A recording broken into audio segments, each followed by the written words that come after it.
আমি বয়েস হারিয়ে ফেলেছিলাম। 3.5 বছর পর বের হওয়ার পর আমার মুখ থেকে কোনো বয়েস বের হচ্ছিল না। আমাদের সেখানে রাখা হয়েছিল শুধুমাত্র একটা বোতল, যে বোতলে আমরা পানি খেতাম। পানি খেয়ে যখন প্রস্রাব ধরে রাখতে পারতাম না, সেই বোতলে আমাদের প্রস্রাব করতে হতো।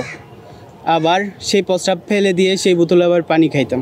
24 ঘন্টায় আমাদের এখানে প্রায় 200 ভোল্টের বাল্ব বাতি যেটা জ্বালানো হতো। হঠাৎ ছাত্রীর কাছে এসে আমাদের উপর গুলি করে। আমরা তখন 4 জন আহত হয়েছিলাম। 3টা ভাই, একটা ভাইয়ের পা কেটে ফেলছে, আর একটা ভাইয়ের এখান থেকে পেশা বের হয়ে গেছিলো। উনি এখন আলহামদুলিল্লাহ সুস্থ আছে সবাই। সব সময় আমাকে চোখ বাঁধা আর হ্যান্ডকাপ পরা অবস্থায় রাখা হতো।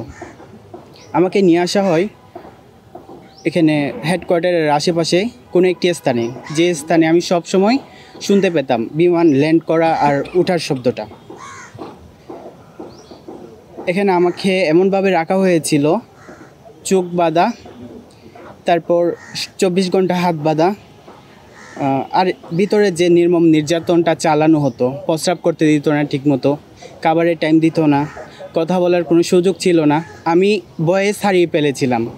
3.5 বছর পর বের হওয়ার পর আমার মুখ থেকে কোনো বয়েস বের হচ্ছিল না। আমার এমন অবস্থা হয়েছিল যে প্রস্রাব করার মতো আমরা তাদেরকে ডাকলেও আমাদেরকে প্রস্রাব করতে নিত না। আমাদের সেখানে রাখা হয়েছিল শুধুমাত্র একটা বোতল, যে বোতলে আমরা পানি খেতাম। পানি খেয়ে যখন প্রস্রাব ধরে রাখতে পারতাম না, সেই বোতলে আমাদের প্রস্রাব করতে হতো। আবার সেই প্রস্রাব ফেলে দিয়ে সেই বোতলে আবার পানি খাইতাম। আমাদের খাবার দিত 1 মিনিট বা 2 মিনিট টাইম দিত।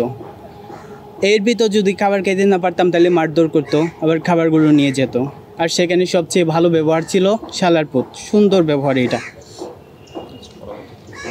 পরবর্তীতে সেখানে আমি জয়নুল ভাইয়ের সাথে আবার দেখা করতে পারি 2019 সালে।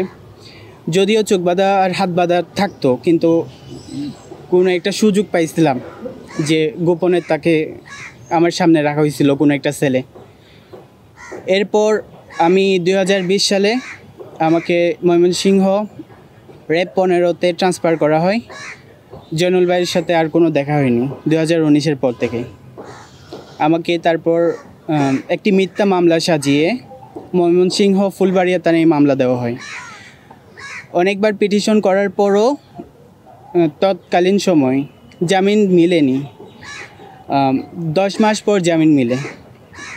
তারপর আমি এখন আলহামদুলিল্লাহ বাড়িতে আছি। সানা হতো, নেওয়া হতো, যেটা আমি বুঝতে পারতাম। এভাবে তারা অসংখ্য মায়ের বুক খালি করছে। যারা এভাবে মিথ্যা নাটক সাজিয়ে মায়ের বুক খালি করছে, আমি তাদের প্রত্যেকের বিচার চাই। 2017 সালের আগে, অর্থাৎ যখন বেনজির ছিল, র্যাব প্রধান ছিল, তখন থেকে এগুলো শুরু হয়েছিল। আমি চাই তখন যারা দায়িত্বপ্রাপ্ত ছিল তাদের প্রত্যেকের বিষয়টা সামনে আসুক এবং তাদের ব্যাপারে অভিযোগ দায়ের করা হোক। গুলশান আজাদ মসজিদে মাগরিবের নামাজ পড়ে বের হওয়ার সময় সাদা পোশাকধারী আইনশৃঙ্খলার পরিচয়ে আমাকে প্রথম পিছন থেকে হাত বেঁধে ফেলে এবং চোখ বেঁধে গাড়িতে উঠানো হয়। সেখানে একটু আগে যে তারেক ভাই যে ঘটনা বর্ণনা করেছেন, সেই নির্দিষ্ট রুমে যে আমরা আসলে চোখ বন্ধ ছিল, আমরা বুঝতে পারিনি। তা অনুমান করতে পেরেছি এটা যেহেতু আমি ঢাকায় বসবাস করেছি, এটা এয়ারপোর্টের আশেপাশে হবে। ওখানে প্রচুর বিমান উঠতো নামতো আর কি, শব্দ শুনতে পেতাম। আর সেম কন্ডিশন এখানে আমাকে 3.5 মাস পিছন থেকে হ্যান্ডকাপ বাঁধা অবস্থায় এবং সামনে থেকে চোখ বাঁধা অবস্থায় রাখা হয়েছিল। এবং 24 ঘন্টায় আমাদের এখানে প্রায় 200 ভোল্টের বাল্ব বাতি যেটা জ্বালানো হতো, কোনো আলো বাতাসের ব্যবস্থা ছিল না। তারেক ভাইয়ের মতো সেম আমাদেরকে প্রস্রাবের সময় দেওয়া হতো না। পানি খাওয়ার জন্য সেই বোতলটা একটি বোতল ইউজ করা হতো। গোসল এবং ওয়াশরুমে যাওয়ার সর্বোচ্চ 3 থেকে 4 মিনিট পেতাম। টোটালি 24 ঘন্টায় আমাদেরকে রিমাইন্ড যেটাকে বলে মেন্টালি টর্চার করা হতো। এভাবেই প্রায় 3.5 মাস, 3 মাস 15 দিন আমি ওইখানে ছিলাম আর কি। সালে ক্লাস 7 পড়তাম। আমরা সেদিন সকালে সবাই আমরা স্কুলে গেছিলাম।